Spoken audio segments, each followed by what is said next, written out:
दख्खनचा राजा श्री क्षेत्र ज्योतिबा डोंगरावर चैत्र यात्रेची कामदा एकादशीला सुरुवात झाली होती। या यात्रेसाठी ज्योतिबा डोंगरावर महाराष्ट्र, कर्नाटक, गुजरात, आंध्र प्रदेश आदी राज्यातून लाखो भाविक डोंगरावर दाखल झाले होते।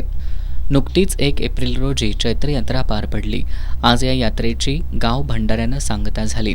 गाव भंडाऱ्यासाठी समस्त गुरव समाज आणि इतर समाजातील लोक आपापल्या परीनं मदत करतात। गाव भंडाऱ्यातील बटाट्याची भाजी, भात, गव्हाची खीर, आमटी संपूर्ण महाराष्ट्रभर प्रसिद्ध आहे।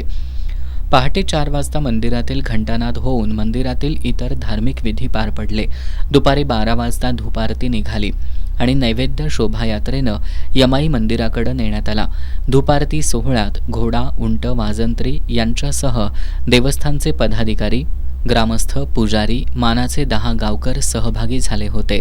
धूपारती झाल्यानंतर महाप्रसादाचं वाटप करण्यात आलं। यावेळी हजारो भाविकांनी महाप्रसादाचा लाभ घेतला।